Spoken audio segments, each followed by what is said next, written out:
मैं दीपक शर्मा, आपके अपने YouTube चैनल दीपक साइंस क्लासेस में आपका स्वागत है। बच्चों, आज मैं आपके लिए कुछ नया लेके आया हूं।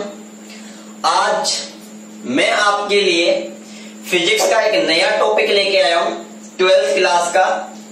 उस टॉपिक का नाम है प्रकाश विद्युत प्रभाव एवं द्रव्य तरंगे। ठीक है, ये हमारे सिलेबस का चैप्टर नंबर 13 है और इस चैप्टर नंबर 13 में हम किसके बारे में बात करेंगे? प्रकाश विद्युत प्रभाव के बारे में बात करेंगे। बच्चों, इस कोरोना वैश्विक महामारी के का जो दौर बना हुआ है, इसके कारण हमें अभी कुछ नहीं पता कि हमारे स्कूल कब खुलेंगे। ठीक है ना? तो अभी हमें घर पे ही रह करके स्वस्थ रहना है, अपने स्वास्थ्य का विशेष ख्याल रखना है। हमें अगर बाहर निकलते हैं तो मास्क वगैरह का प्रयोग करना है, सोशल डिस्टेंस की पालना करनी है। ठीक है, और हमें घर पे रह के ही हमारी पढ़ाई को लगातार जारी रखना है। ज्यादा भी नहीं, हमें अपने 3 main subject physics, chemistry, biology या फिजिक्स, केमिस्ट्री, मैथ, जो भी पीसीएम, पीसीबी है, उन तीनों का कॉम्बिनेशन हमको घर पे रह करके कंटिन्यूटी में लगातार बनाए रखना है।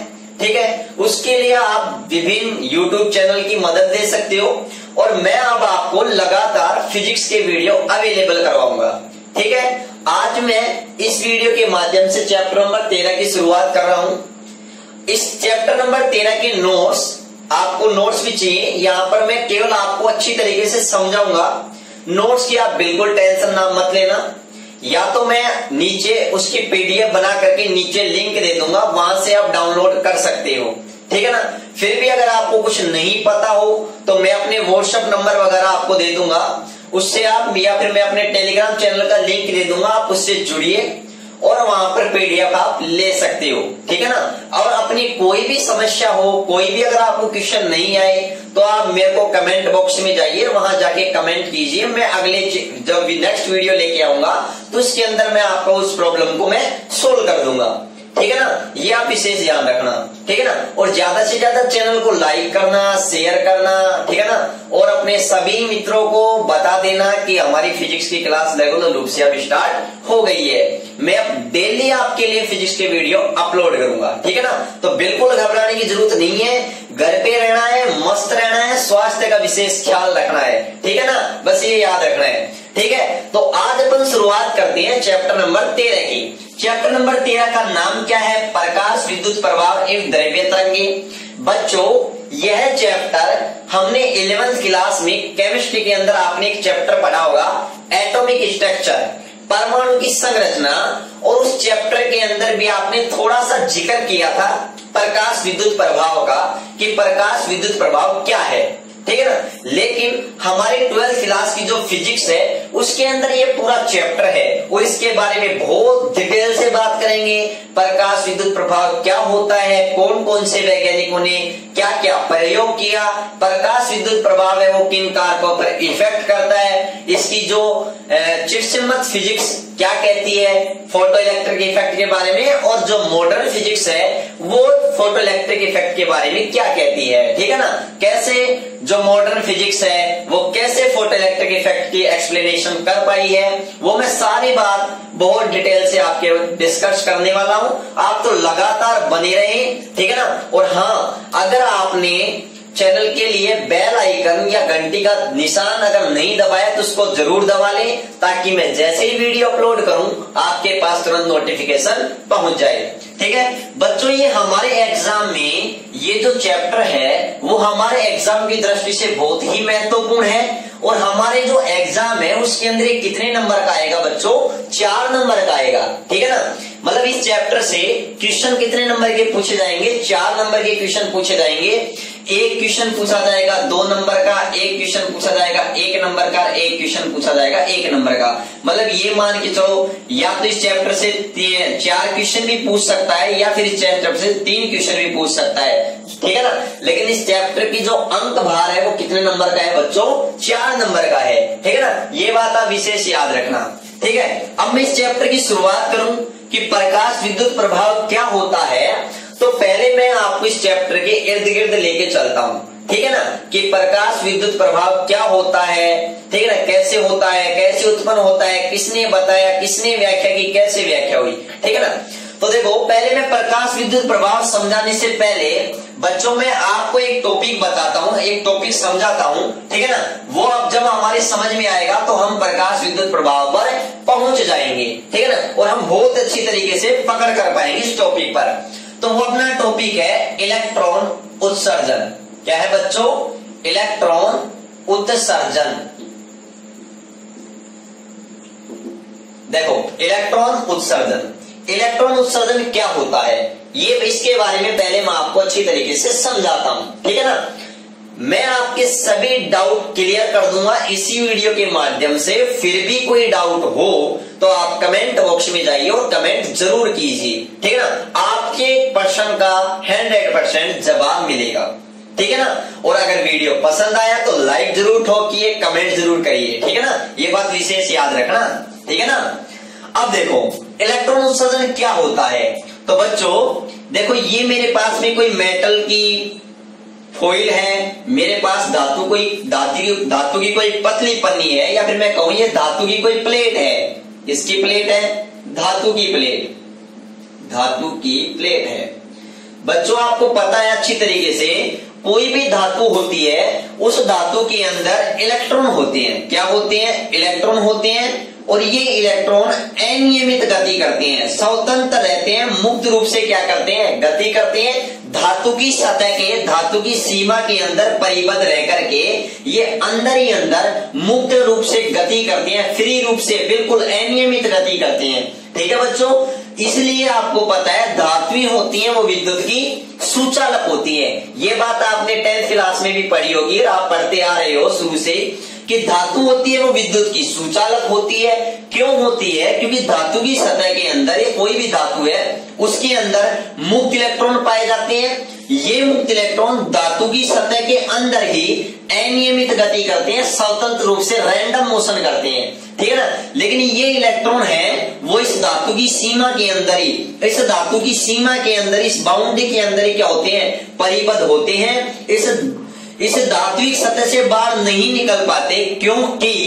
क्योंकि धात्विक जो सीमा है वो इन इलेक्ट्रॉनों के लिए एक तरीके से आकर्षण का कार्य करती है। मतलब मैं ये कहूं कि धात्विक जो ये सीमा है, इस सीमा के पास इन इलेक्ट्रॉनों पर अंदर की तरफ ही क्या लगता है? एक आकर्षण बल लगता है, अंदर की तरफ ही। इसके कारण ये अंदर ही रहते हैं, बाहर नहीं निकल पाते हैं। लेकिन बच्चों, अगर इन इलेक्ट्रॉन को बाहर निकालना है तो आप क्या करोगे? अगर इन इलेक्ट्रॉन को बाहर निकालना है तो इनको बाहर से इतनी ऊर्जा दे दो, कि ये इस आकर्षण बल को तोड़ करके इस धातु की सतह से क्या हो जाए? बाहर हो जाए, मतलब बाहर निकल जाए या मुक्त हो जाए। तो बच्चों मैंने क्या बताया कि जो धातु की सतह के अंदर मुक्त इलेक्ट्रॉन होते हैं, जो इस सतह के अंदर ही स्वतंत्र रूप से, अनियमित रूप से गति करते हैं, ये इलेक्ट्रॉन धातु की सतह से बाहर नहीं निकल सकते, क्योंकि ये इस धातु की सीमा के अंदर ही क्या होते हैं? परिबद्ध होते हैं। इनकी सीमा के अंदर एक परिणामी अंदर की ओर बल कार्य करता है, जो इनको अंदर ही रखता है, बाहर नहीं निकलने देता है, ठीक है ना। लेकिन आपको ये इलेक्ट्रॉन बाहर निकालना है तो आपको क्या करना पड़ेगा कि इन इलेक्ट्रॉन को एनर्जी लेनी पड़ेगी। अरे भाई, कुछ काम करने के लिए कुछ खाना पड़ता है, कुछ खाना मिलेगा तभी तो हमारे अंदर एनर्जी आएगी, और एनर्जी आएगी तभी तो हम वर्क करेंगे, कार्य करेंगे। तो इन इलेक्ट्रॉन को बाहर निकलने के लिए कुछ कार्य करना पड़ेगा। उस कार्य करने के लिए इनको ऊर्जा चाहिए, और वो ऊर्जा अपन बाहर से देते हैं। कहां से देते हैं? बाहर से देते हैं। तो ये बाहर से अगर हम इनको इतनी ऊर्जा दे दें कि ये इलेक्ट्रॉन इस आकर्षण बल को तोड़ करके इस सतह से क्या निकल जाए? बाहर निकल जाए, मुक्त हो जाए, ठीक है ना। अगर धातु की सतह से इलेक्ट्रॉन मुक्त हो जाएंगे तो बच्चों इसी को ही अपन क्या कहते हैं? इलेक्ट्रॉन उत्सर्जन। क्या कहते हैं? इलेक्ट्रॉन उत्सर्जन। तो इलेक्ट्रॉन उत्सर्जन किसे कहते हैं बच्चों? धातु की सतह से इलेक्ट्रॉन का बाहर निकलना। धातु की सतह से इलेक्ट्रॉन का बाहर निकलना क्या कहलाता है? इलेक्ट्रॉन उत्सर्जन। या धातु की सतह से इलेक्ट्रॉन का उत्सर्जन होना ही क्या कहलाता है? इलेक्ट्रॉन उत्सर्जन। अब बच्चों इलेक्ट्रॉन को उत्सर्जन कराने के लिए हमें बाहर से क्या देनी पड़ती है, ऊर्जा देनी पड़ती है। और ये ऊर्जा हम विभिन्न प्रकार से दे सकते हैं। क्या कर सकते हैं, विभिन्न प्रकार से दे सकते हैं। या तो आप गर्म करके दे सकते हो, क्या करके दे सकते हो, गर्म करके, ठीक है ना। या फिर आप प्रकाश, बहुत उच्च ऊर्जा वाला प्रकाश या फोटोन डाल सकते हो, ठीक है ना। तो फोटोन डालोगे तो वो फोटोन अपनी ऊर्जा इन इलेक्ट्रॉनों को दे देंगे और ये इलेक्ट्रॉन उस ऊर्जा के माध्यम से इस परिणामी आकर्षण बल को तोड़ करके जो धातु की सीमा पर परिबद्ध है इसको तोड़ करके धातु की सतह से क्या निकल जाएंगे बच्चों, बाहर निकल जाएंगे, ठीक है ना। और हम किस प्रकार से दे सकते हैं, हम उच्च विद्युत क्षेत्र लगा करके दे सकते हैं, उच्च विद्युत क्षेत्र लगा करके दे सकते हैं। या फिर हम इन पर उच्च ऊर्जा वाले इलेक्ट्रॉन डालकर भी हम इनको क्या दे सकते हैं, ऊर्जा दे सकते हैं। मतलब इन इलेक्ट्रॉन की ऊर्जा कम है, यदि हम इनके ऊपर उच्च ऊर्जा वाले इलेक्ट्रॉन डाल दें तो वे उच्च ऊर्जा वाले इलेक्ट्रॉन है जिनकी एनर्जी बहुत ज्यादा है, इनकी तुलना में बहुत ज्यादा है, तो वो इलेक्ट्रॉन अपनी जो एनर्जी होगी वो इन इलेक्ट्रॉनों को क्या कर देंगे, ट्रांसफर कर देंगे। और जब इन इलेक्ट्रॉन को जब एनर्जी आ जाएगी तो धात्विक जो सीमा है इस पर परिबद्ध जो आकर्षण बल है उसको तोड़ करके, इस बंधन बल को तोड़ करके क्या हो जाएंगे, मुक्त हो जाएंगे। ये बात क्लियर। तो मैंने क्या बताया, धातु की सतह से इलेक्ट्रॉन को बाहर निकालना क्या कहलाता है, इलेक्ट्रॉन उत्सर्जन। अब दूसरी बात, धातु की सतह से इलेक्ट्रॉन को बाहर निकालने के लिए बाहर से कुछ एनर्जी देनी पड़ती है और वो ऊर्जा देने के हमारे पास अलग अलग तरीके हैं। या तो हम गर्म करके दे सकते हैं, ठीक है, या फिर हम प्रकाश या फोटोन डाल करके दे सकते हैं, या फिर हम उच्च विद्युत क्षेत्र लगा करके दे सकते हैं, या फिर हम उच्च ऊर्जा वाले इलेक्ट्रॉन डालकर दे सकते हैं। तो इनके आधार पर इलेक्ट्रॉनों का उत्सर्जन भी कई प्रकार का होता है, ठीक है ना। जिस प्रकार से हम ऊर्जा देते हैं, अब देखो कौन कौन सा वो हमारे पास में प्रकार है, मैं उनकी बात करता हूं। सबसे पहले तो देखो बच्चों, अगर हम बाहर से इलेक्ट्रॉनों को, सबसे पहले अगर मैं बात करूं तो देखो सबसे पहले मेरे पास में आता है तापायनिक उत्सर्जन। क्या आता है बच्चों, तापायनिक उत्सर्जन, तापायनिक उत्सर्जन। देखो बच्चों, तापायनिक उत्सर्जन में होता क्या है, तापायनिक उत्सर्जन में क्या होता है, देखो ये मेरे पास कोई धातु की सतह है, धातु की सतह, इस धातु की सतह के अंदर क्या है बच्चों, मुक्त इलेक्ट्रॉन है। क्या है बच्चों, मुक्त इलेक्ट्रॉन है, मुक्त इलेक्ट्रॉन है। लेकिन अब इन धातु की सतह को किसी बर्नर की सहायता से क्या कर दिया जाए, गर्म कर दिया जाए। क्या कर दिया जाए, गर्म कर दिया जाए। तो इस धातु की सतह के अंदर जो इलेक्ट्रॉन है वो उष्मा ऊर्जा ग्रहण करके इस बंधन बल को तोड़ करके इस धातु की सतह से क्या हो जाएंगे, मुक्त हो जाएंगे। क्या हो जाएंगे, मुक्त हो जाएंगे या उत्सर्जित हो जाएंगे। और यह प्रक्रिया बच्चों क्या कहलाती है, तापायनिक उत्सर्जन कहलाती है। क्या कहलाती है, तापायनिक उत्सर्जन कहलाती है। क्यों कहलाती है, क्योंकि इस पर जो इलेक्ट्रॉन का उत्सर्जन हुआ है वो क्या दे करके हुआ है, ताप दे करके हुआ है, गर्म करके हुआ है। ठीक है, यदि हम धातु की सतह को गर्म कर दें तो गर्म करेंगे तो ये इलेक्ट्रॉन है वो उष्मा ऊर्जा ग्रहण कर लेंगे, तो इनके पास में ऊर्जा आ जाएगी। ये परिणामी बंधन बल को तोड़ करके धातु की सतह से क्या हो जाएंगे, उत्सर्जित हो जाएंगे। क्या हो जाएंगे, उत्सर्जित हो जाएंगे। और इस घटना को अपन क्या कहते हैं, या इस प्रक्रिया को क्या कहते हैं बच्चों, तापायनिक उत्सर्जन कहते हैं। क्या कहते हैं बच्चों, तापायनिक उत्सर्जन कहते हैं। और बच्चों इन इलेक्ट्रॉनों को अपन क्या कहते हैं, तापीय इलेक्ट्रॉन कहते हैं। क्या कहते हैं, तापीय इलेक्ट्रॉन कहते हैं। ठीक है बच्चों। और बच्चों सबसे पहले इसके बारे में किसने बताया था, तो बच्चों किसने बताया था, बताने वाले वैज्ञानिक का नाम था अल्वा एडिसन। क्या नाम था बच्चों, अल्वा एडिसन था। तापायनिक उत्सर्जन या तापायनिक प्रभाव के बारे में सर्वप्रथम किस वैज्ञानिक ने बताया, अल्वा एडिसन ने बताया। और बच्चों मैं आपको एक बात और मजेदार बता दूं, अल्वा एडिसन ने ही बल्ब का क्या किया था, आविष्कार किया था। जो हमारे घरों के अंदर जो बल्ब होता है ना, उसका आविष्कार किसने किया था, अल्वा एडिसन ने किया था। और बच्चों जो बल्लभ होता है, बल्लभ, इसके अंदर जो फिलामेंट होता है वो किसका होता है? टंगस्टन का, जिसका प्रतीक क्या होता है बच्चों? W होता है। ठीक है ना। टंगस्टन का क्या होता है बच्चों? फिलामेंट होता है। तो यह भी याद रखना, बहुत बढ़िया क्वेश्चन है जीके के अंदर आपकी। देखो आपका जो मेमोरी बेस्ड क्वेश्चन है, छोटे क्वेश्चन भी है, या आप एक तरह से मैं कहूँ आपको एक तरह से बेसिक साइंस का भी आपको बहुत अच्छे से कवर होनी चाहिए। क्यों? क्योंकि हम 12th क्लास के एक साइंस वर्ग के विद्यार्थी हैं, हमारे से ऐसे छोटे क्वेश्चन कोई भी पूछ सकता है। ठीक है ना। तो ये भी आप याद रखना कि बल्लभ का आविष्कार अल्वा एडिसन ने किया था। और ताप उत्सर्जन के बारे में भी सर्वप्रथम किसने बताया था? अल्वा एडिसन ने बताया था। और जो टंगस्टन का फिलामेंट बना होता है और इस टंगस्टन का जो क्वथनांक गलनांक होता है वो लगभग बच्चों 2400 डिग्री सेंटीग्रेड होता है। ठीक है ना। अब देखो एक और बात बताओ बच्चों, आप बायोलॉजी के हैं, बायोलॉजी के हो तो वो विशेष याद रखना। देखो ये है अल्वा एडिसन, हमारे एक एडिसन और आएंगे जिनका नाम है थॉमस एडिसन। क्या नाम है? Thomas Edison. तो थॉमस एडिसन एक वैज्ञानिक है, ठीक है ना, जिन्हें अंतःस्रावी ग्रंथियों का क्या कहा जाता है? जनक कहा जाता है। किनका जनक कहा जाता है? अंतःस्रावी ग्रंथियों का। ये बात भी आप याद रखना। ठीक है ना।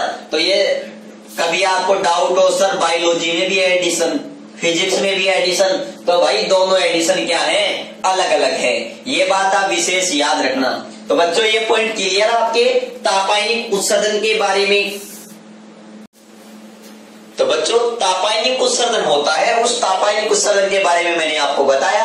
और हाँ, तापायनिक उत्सर्जन को बच्चों और क्या कहते हैं? देखो तापायनिक उत्सर्जन के बारे में सर्वप्रथम किसने बताया था? अल्वा एडिसन ने बताया था। इसलिए बच्चों इसको अपन क्या कहते हैं? एडिसन प्रभाव भी कहते हैं या एडिसन इफेक्ट भी कहते हैं। ठीक है। तो ये बात हमने किसके बारे में की? तापायनिक उत्सर्जन के बारे में। मतलब यदि हम बाहर से ऊर्जा गर्म करके देते हैं, उष्मा देकर के करते हैं, तब इलेक्ट्रॉन का उत्सर्जन होता है, तब अपन उसे क्या कहते हैं? तापायनिक उत्सर्जन कहते हैं। ठीक है। उसके बाद में अपन दूसरी प्रक्रिया करते हैं, पढ़ते हैं, दूसरा प्रोसेस पढ़ते हैं और उसका नाम क्या है? प्रकाश विद्युत उत्सर्जन। क्या है बच्चों? प्रकाश विद्युत उत्सर्जन। अब देखो प्रकाश विद्युत उत्सर्जन, प्रकाश विद्युत उत्सर्जन में क्या होता है? प्रकाश विद्युत उत्सर्जन। अब आपको नाम से ही पता चल रहा है, ठीक है, कि अगर उत्सर्जन किसके द्वारा करवाई जा रहा है? किसके द्वारा करवाया जा रहा है? प्रकाश डाल करके। देखो ये अपने पास में कोई धातु की सतह है। क्या है? धातु है, धातु की प्लेट है। इसके अंदर क्या है बच्चों? मुक्त इलेक्ट्रॉन है। क्या है बच्चों? मुक्त इलेक्ट्रॉन है। ये मुक्त इलेक्ट्रॉन बाहर नहीं आ सकते। क्यों? क्योंकि इनके ऊपर अंदर की तरफ एक परिणामी बल कार्य कर रहा है जिनको बाहर नहीं आने दे रहा है। लेकिन मैं यदि इलेक्ट्रॉनों को बाहर से इतनी ऊर्जा दे दूं कि ये उस परिणामी बल को तोड़ करके इस धातु की सतह से क्या निकल जाए? बाहर निकल जाए, तो इलेक्ट्रॉन का क्या हो जाएगा? उत्सर्जन हो जाएगा। अब की बार मैं जो बाहर से जो ऊर्जा दे रहा हूं वो किसके माध्यम से दे रहा हूं? प्रकाश के माध्यम से। किसके माध्यम से? प्रकाश के माध्यम से। तो बच्चों जब धातु की सतह पर प्रकाश डाला जाता है, और ये प्रकाश भी बच्चों कैसा डाला जाता है? एक निश्चित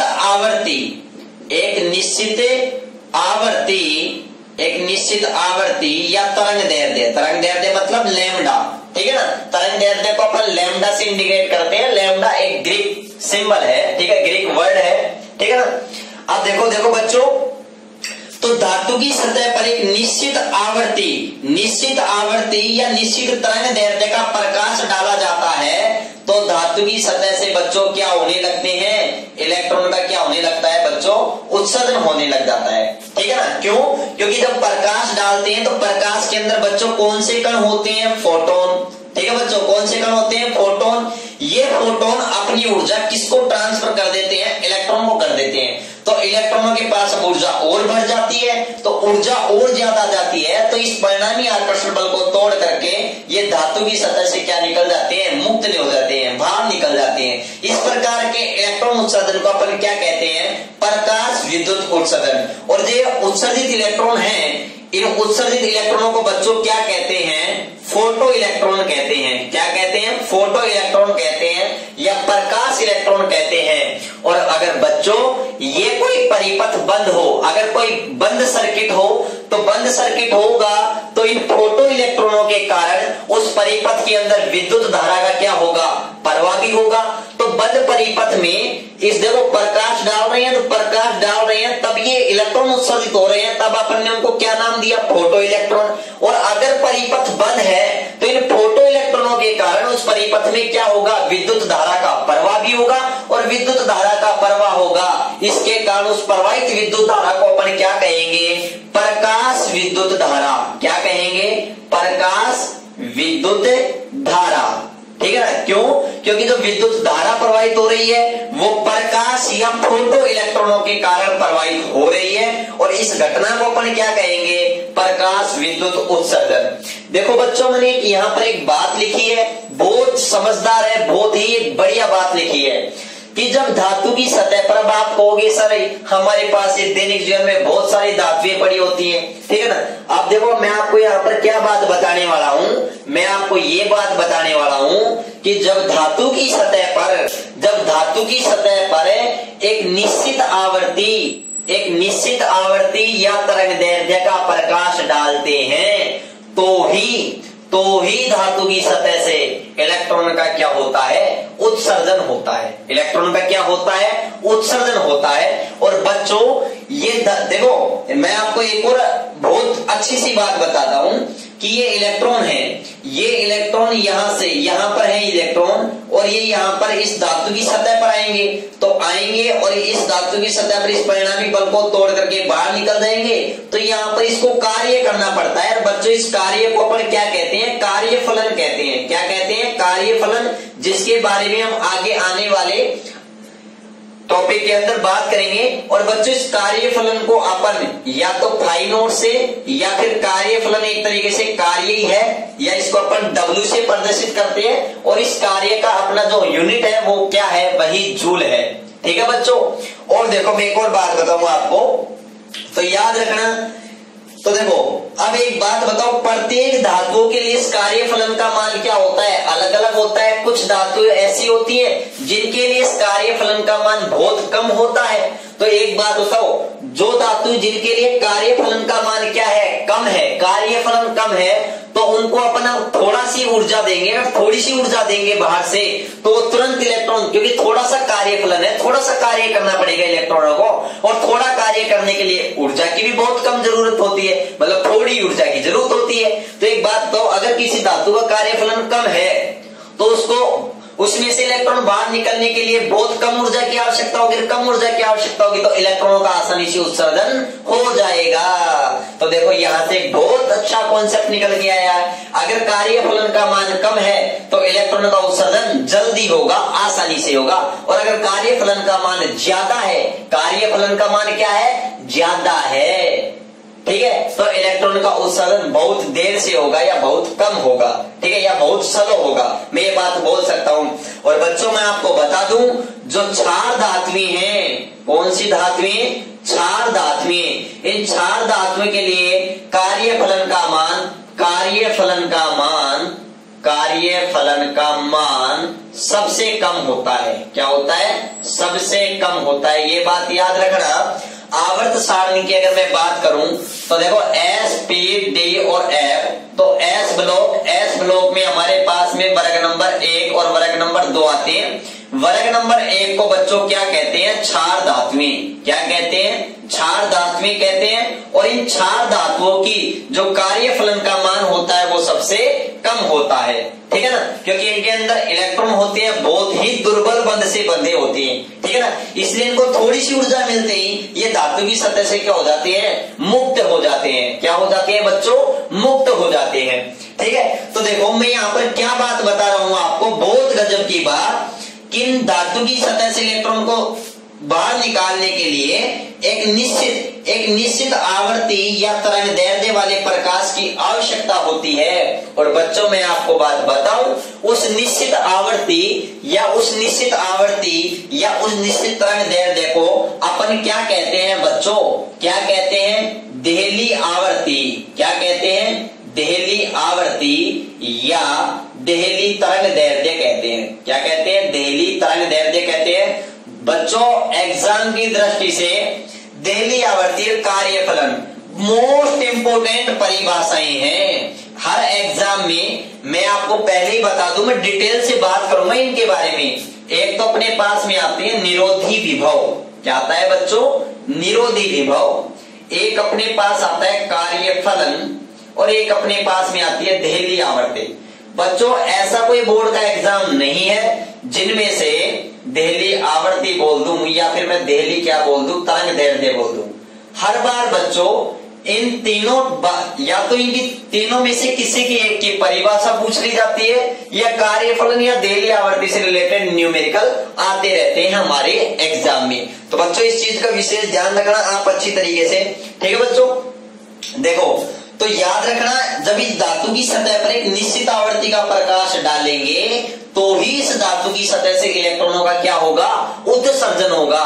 यदि हम एक निश्चित, जैसे प्रत्येक धातु है उसके लिए फिक्स होता है कि भाई इस धातु की सतह पर इतने फोटोन, इतनी ऊर्जा वाले फोटोन आपतित कराएंगे तो ही इलेक्ट्रॉनों का क्या होगा? उत्सर्जन होगा। यदि हम उसको जरूरत है, यदि मान लिया मैंने कहा कि यदि उसको जरूरत है 2.5 किलो इलेक्ट्रॉन वोल्ट की, ठीक है ना भाई, इलेक्ट्रॉनों को बाहर निकलने के लिए, और हम ऊर्जा इससे भी कम दे रहे हैं तो कैसे उत्सर्जित होगा इलेक्ट्रॉनों का? क्या इलेक्ट्रॉन का उत्सर्जन होगा? नहीं होगा।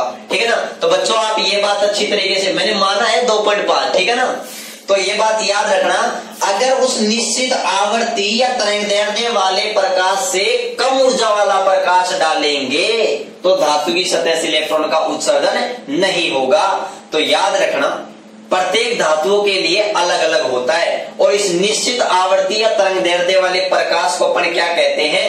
देहली आवर्ती या देहली तरंग दैर्ध्य कहते हैं। ठीक है। और इलेक्ट्रॉनों को धातु की सतह से बाहर निकलने के लिए जो कार्य करना पड़ता है उस कार्य को अपन क्या कहते हैं बच्चों? कार्यफलन कहते हैं। ठीक है बच्चों, ये बात क्लियर।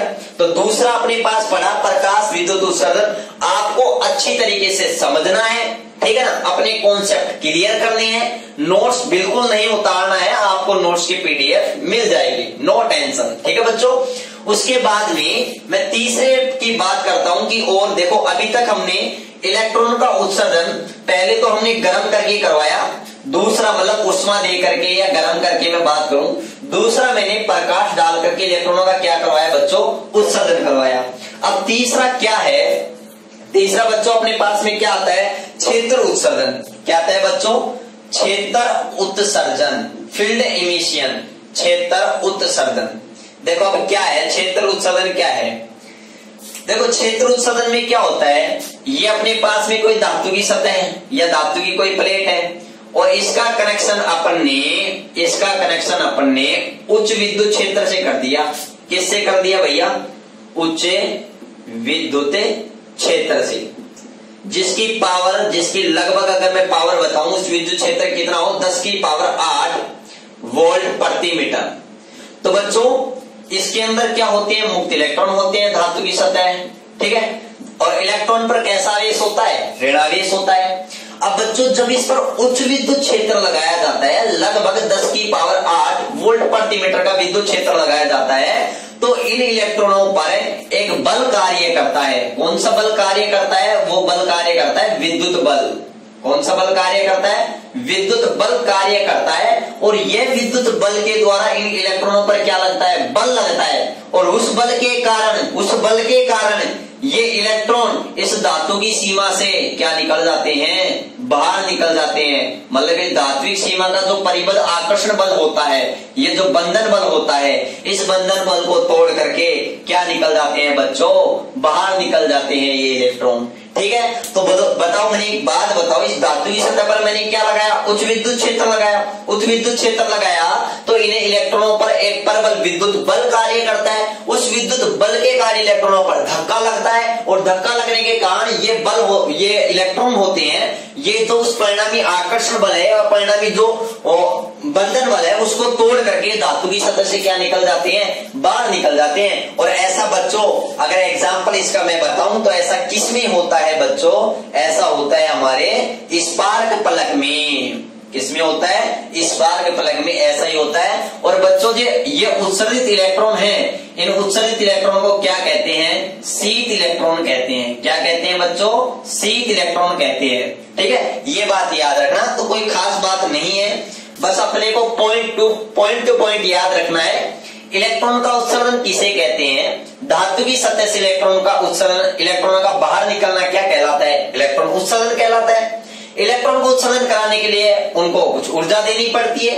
वो ऊर्जा हम बाहर से देते हैं और कई प्रकार से दे सकते हैं। गर्म करके दे सकते हैं। गर्म करेंगे तो उसका नाम, उस प्रक्रिया का नाम तापायनिक उत्सर्जन होगा, जिसके बारे में एडिसन ने बताया, अल्वा एडिसन ने बताया, इसलिए इसे एडिसन इफेक्ट भी कहते हैं। एडिसन बल्ब के आविष्कार करता है। ठीक है, और उत्सर्जित इलेक्ट्रॉन को ताप इलेक्ट्रॉन कहते हैं। दूसरा आया प्रकाश विद्युत उत्सर्जन। धातु की सतह पर हमने एक निश्चित आवर्ती या तरंग दैर्ध्य का प्रकाश डाला, तो प्रकाश के अंदर जो फोटोन थे, कुछ उच्च ऊर्जा वाले फोटोन थे, वो फोटोन अपनी ऊर्जा इलेक्ट्रॉन को दे देते हैं, जिससे इलेक्ट्रॉन उस परिणामी बंधन बल को तोड़ करके बाहर निकल जाते हैं। तो हमने क्या कहा? प्रकाश विद्युत उत्सर्जन। तीसरा आता है क्षेत्र उत्सर्जन। धातु की सतह पर हमने क्या लगाया? प्रबल उच्च विद्युत क्षेत्र लगा दिया, जिसके कारण इलेक्ट्रॉनों पर एक उच्च विद्युत बल का, एक प्रबल विद्युत क्षेत्र बल कार्य करता है या प्रबल विद्युत बल कार्य करता है, जिस पर इलेक्ट्रॉनों पर भयंकर धक्का सा लगता है, जिसके कारण ये परिणामी बल को तोड़ करके बाहर निकल जाते हैं। तो इस प्रकार के उत्सर्जन को अपन क्या कहते हैं? क्षेत्र उत्सर्जन कहते हैं। और लास्ट एंड फाइनल अपने पास में क्या आता है बच्चों? वो आता है अपने पास में क्षेत्र उत्सर्जन। क्या आता है बच्चों? क्षेत्र उत्सर्जन। क्षेत्र उत्सर्जन, देखो क्षेत्र उत्सर्जन नहीं, द्वितीयक उत्सर्जन। क्षेत्र उत्सर्जन तो अपन ने बात कर ली, द्वितीयक उत्सर्जन। अब देखो बच्चों, द्वितीयक उत्सर्जन क्या होता है? देखो अपने पास में ये धातु की, अपने पास में ये एक धातु की प्लेट है या पट्टिका है। इस पट्टिका के अंदर क्या है? इलेक्ट्रॉन है, लेकिन इन इलेक्ट्रॉन की ऊर्जा बहुत कम है, इतनी कम है कि ये तोड़ करके बंधन बल को बाहर नहीं निकल सकते। लेकिन बच्चों जब इन इलेक्ट्रॉनों पर कुछ उच्च ऊर्जा वाले इलेक्ट्रॉन डाले जाते हैं, कुछ उच्च ऊर्जा वाले क्या किए जाते हैं? इलेक्ट्रॉन डाले जाते हैं, जिनको अपन क्या कहते हैं बच्चों? जिनको अपन क्या कहते हैं? प्राथमिक इलेक्ट्रॉन। क्या कहते हैं? प्राथमिक इलेक्ट्रॉन कहते हैं। प्राथमिक इलेक्ट्रॉन कहते हैं। इनको प्राथमिक इलेक्ट्रॉन क्यों कहते हैं? क्योंकि इनकी ऊर्जा होती है वो बहुत अधिक होती है। तो मैं ये भी कह सकता हूं, ये जो प्राथमिक इलेक्ट्रॉन होते हैं ये उच्च ऊर्जा वाले होते हैं। कैसे होते हैं? उच्च ऊर्जा वाले होते हैं। तो देखो बच्चों, जब इस धातु की सतह पर प्राथमिक इलेक्ट्रॉन डाले जाते हैं, प्राथमिक इलेक्ट्रॉन मतलब उच्च ऊर्जा वाले इलेक्ट्रॉन डाले जाते हैं, तो ये इलेक्ट्रॉन अपनी ऊर्जा किनको दे देते हैं? इस धातु की सीमा के अंदर परिबद्ध इलेक्ट्रॉनों को दे देते हैं, मुक्त इलेक्ट्रॉनों को दे देते हैं, जिसके कारण इलेक्ट्रॉन इन ऊर्जा को ग्रहण करके इस धातु की सतह को तोड़ करके और इस बंधन बल से निकल करके बाहर निकल जाते हैं। मतलब इलेक्ट्रॉनों का क्या हो जाता है? उत्सर्जन हो जाता है। और जो ये बाहर उत्सर्जित इलेक्ट्रॉन होते हैं उन्हें बच्चों अपन क्या कहते हैं? द्वितीयक इलेक्ट्रॉन कहते हैं। क्या कहते हैं? द्वितीयक इलेक्ट्रॉन कहते हैं। इनकी ऊर्जा बच्चों क्या होती है? कम होती है। ठीक है ना? क्या होती है? कम ऊर्जा, क्योंकि ये अंदर होती है, धातु की सतह के अंदर होती है। ठीक है ना? निम्न ऊर्जा होती है इनकी। लेकिन जब ये ऊर्जा दे देते हैं उसके बाद में इनकी ऊर्जा अधिक हो जाती है, और वो ऊर्जा बच्चों दो चीजों में खत्म होती है, दो चीजों में कार्य करती है। एक तो अपने कार्य करती है कार्यफलन में कार्य करती है, और दूसरी जो बची ऊर्जा होती है वो किस में कार्य करती है बच्चों? गतिज ऊर्जा में। मतलब बहुत अच्छा मजेदार कॉन्सेप्ट है, यहाँ पर मैं बहुत काम की चीज बता रहा हूं आपको। देखो जब अपन इलेक्ट्रॉनों को ऊर्जा देते हैं, उस ऊर्जा का इलेक्ट्रॉन दो कार्य करते हैं। पहला काम तो उससे क्या करते हैं? जो ऊर्जा मिलती है उससे क्या करते हैं कि दो धातु की सीमा पर जो परिबद्ध जो बंधन बल लग रहा है, जो आकर्षण बल लग रहा है, उसको तोड़ते हैं। तो उसको तोड़ने में कुछ कार्य करना पड़ता है। मतलब धातु की सतह से बाहर निकलने के लिए कुछ कार्य करते हैं। उस कार्य को बच्चों क्या कहते हैं? कार्यफलन कहते हैं। ठीक है बच्चों, उस कार्यफलन को करने के बाद में जो ऊर्जा शेष रह जाती है वो ऊर्जा इलेक्ट्रॉनों को क्या प्रदान करती है बच्चों? गतिज ऊर्जा प्रदान करती है। क्या प्रदान करती है? गतिज ऊर्जा प्रदान करती है। तो इस प्रकार से हमने इलेक्ट्रॉन का उत्सर्जन किन प्रकार से हो सकता है वो मैंने इस वीडियो के माध्यम से बात की है। इसके बाद में अपन बात करते हैं अपने प्रकाश विद्युत प्रभाव पर। ठीक है बच्चों, तो बच्चों अब अपन आते हैं अपने टॉपिक प्रकाश विद्युत प्रभाव पर कि प्रकाश विद्युत प्रभाव क्या होता है। ठीक है ना, प्रकाश विद्युत प्रभाव क्या होता है। तो दोस्तों प्रकाश विद्युत प्रभाव के अंदर भी क्या होता है, एक धातु की प्लेट होती है या एक धातु होती है, और जब उस पर प्रकाश डाला जाता है, तो उस धातु की सतह से इलेक्ट्रॉन क्या होते हैं, उत्सर्जित होते हैं। और इस घटना को अपन क्या कहते हैं बच्चों, प्रकाश विद्युत प्रभाव कहते हैं। क्या कहते हैं, प्रकाश विद्युत प्रभाव, फोटो इलेक्ट्रिक इफेक्ट। ठीक है बच्चों, देखो क्या होता है, ये अपने पास में कोई धातु की क्या है, प्लेट है। ठीक है, इस धातु की ये अपने पास में क्या है, सतह है। ठीक है, इसके अंदर क्या है, मुक्त इलेक्ट्रॉन है। क्या है बच्चों, मुक्त इलेक्ट्रॉन है। और जब इस धातु की सतह पर क्या डाला जाता है, प्रकाश डाला जाता है, लाइट डाली जाती है, प्रकाश डाला जाता है। और वो प्रकाश भी कैसा बच्चों, एक निश्चित आवृत्ति या फ्रीक्वेंसी, या फिर मैं कहूं तरंगदैर्ध्य, वेवलेंथ। जब इस धातु की सतह पर एक निश्चित आवृत्ति या एक निश्चित तरंगदैर्ध्य का प्रकाश डाला जाता है, तो वह प्रकाश इन इलेक्ट्रॉनों को क्या देता है, अपनी ऊर्जा दे देता है। क्यों, क्योंकि प्रकाश के अंदर कौन से कण होते हैं बच्चों, फोटोन कण होते हैं। कौन से कण होते हैं, फोटोन कण होते हैं। ठीक है ना, ये फोटोन होते हैं, ऊर्जा के बंडल कहते हैं। मैं डिटेल से बात करूंगा फोटोन क्या होते हैं। वैसे मैं भी बता दूं, प्रकाश के अंदर कौन से कण होते हैं, प्रोटॉन कण होते हैं, जो ऊर्जा के छोटे छोटे बंडल या पैकेट होते हैं, जिन्हें क्वांटा कहा गया शुरू में, और बाद में इन्हीं क्वांटा को क्या नाम दिया गया बच्चों, फोटोन नाम दिया गया वैज्ञानिक आइंस्टीन के द्वारा। ठीक है ना, तो याद रखना ये फोटोन अपनी ऊर्जा इन इलेक्ट्रॉनों को दे देते हैं, और ये इलेक्ट्रॉन उस ऊर्जा का उपयोग दो कार्य में करते हैं, एक कार्यफलन के रूप में, दूसरा गतिज ऊर्जा के रूप में। तो ये इलेक्ट्रॉन क्या करते हैं, इस ऊर्जा को ग्रहण करके इस धातु की सतह से क्या हो जाते हैं, इस बंधन बल को तोड़ करके क्या हो जाते हैं बच्चों, मुक्त हो जाते हैं। क्या हो जाते हैं, मुक्त हो जाते हैं। ये बात आप विशेष याद रखना, जब इस धातु की सतह पर क्या डाले जाते हैं, प्रकाश डाला जाता है, और वो भी कैसा, एक निश्चित आवृत्ति या निश्चित तरंगदैर्ध्य का। तो इस धातु की सतह से जो इलेक्ट्रॉन होते हैं, धातु की सतह में जो इलेक्ट्रॉन होते हैं, वो इस जो प्रकाश या फोटोन की ऊर्जा को ग्रहण कर लेते हैं, और उस ऊर्जा को ग्रहण करके इस बंधन बल को तोड़ करके क्या हो जाते हैं, बाहर निकल जाते हैं। क्या निकल जाते हैं बच्चों, बाहर निकल जाते हैं, या फिर मैं कहूं उत्सर्जित हो जाते हैं। और इन उत्सर्जित इलेक्ट्रॉनों को अपने क्या कहते हैं, फोटो इलेक्ट्रॉन कहते हैं। क्या कहते हैं बच्चों, फोटो इलेक्ट्रॉन कहते हैं। ये बात आप याद रखना। और यदि मैंने कहा था कि परिपथ बंद हो, तो इन फोटो इलेक्ट्रॉनों के कारण विद्युत धारा का क्या होता है, प्रवाह होता है, विद्युत धारा का। और जिस विद्युत धारा का प्रवाह होता है, उस विद्युत धारा को अपन क्या कहते हैं बच्चों, प्रकाश विद्युत धारा। क्या कहते हैं, प्रकाश विद्युत धारा कहते हैं। और बच्चों इस घटना को ही अपन क्या कहते हैं, प्रकाश विद्युत प्रभाव। देखो नाम से ही पता चल रहा है, प्रकाश विद्युत प्रभाव मतलब प्रकाश के कारण विद्युत उत्पन्न करना या विद्युत ऊर्जा उत्पन्न करना। तो देख रहे हो, धातु की सतह में मुक्त इलेक्ट्रॉन होते हैं, धातु की सतह पर एक निश्चित आवृत्ति का प्रकाश डाल रहे हैं, तो इस धातु की सतह से इलेक्ट्रॉन उस ऊर्जा को ग्रहण करके बंधन बल को तोड़ करके मुक्त हो जाते हैं। मुक्त इलेक्ट्रॉनों को फोटो इलेक्ट्रॉन कहते हैं। और इन फोटो इलेक्ट्रॉनों के कारण अगर परिपथ बंद है, तो जो विद्युत धारा का प्रवाह होता है उसे अपन क्या कहते हैं, प्रकाश विद्युत धारा कहते हैं। ठीक है, और इस घटना को अपन क्या कहते हैं, प्रकाश विद्युत प्रभाव।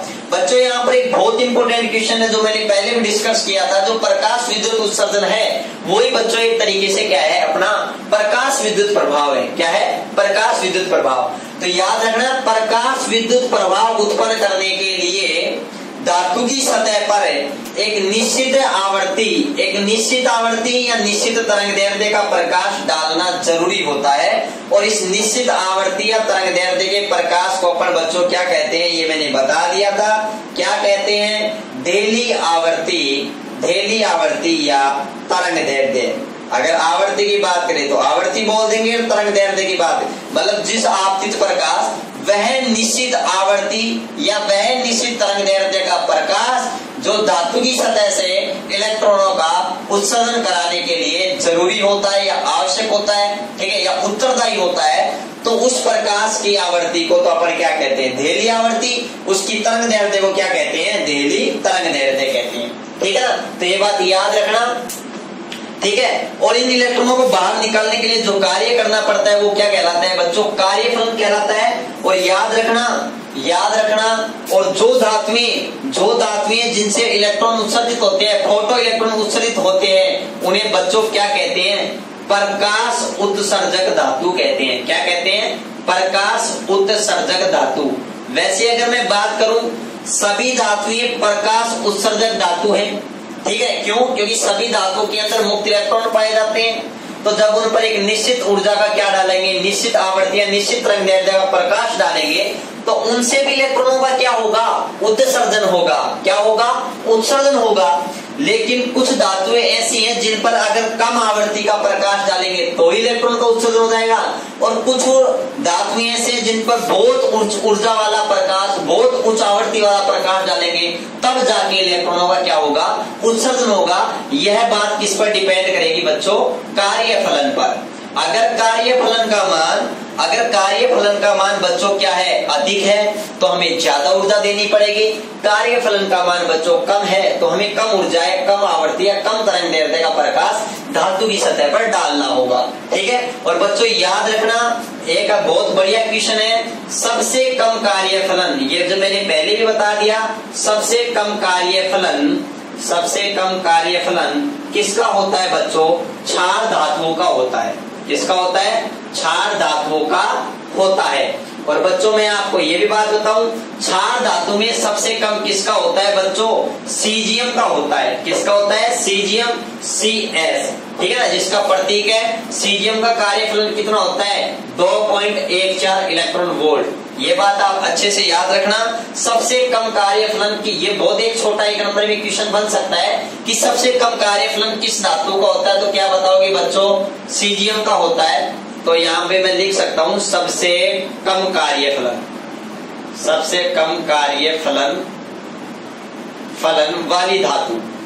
वाली धातु, तो आप क्या बताओगे, कौन सी है, सीजियम। अगर मैं ये बात करूं बच्चों, सबसे अधिक कार्यफलन वाली धातु, सबसे अधिक कार्यफलन वाली धातु की अगर मैं बात करूं, तो बच्चों वो धातु कौन सी है, प्लेटिनम। कौन सी है, प्लेटिनम, जिसका प्रतीक क्या है, Pt है। और इसका कार्यफलन का मान कितना है बच्चों, 5.65 इलेक्ट्रॉन वोल्ट।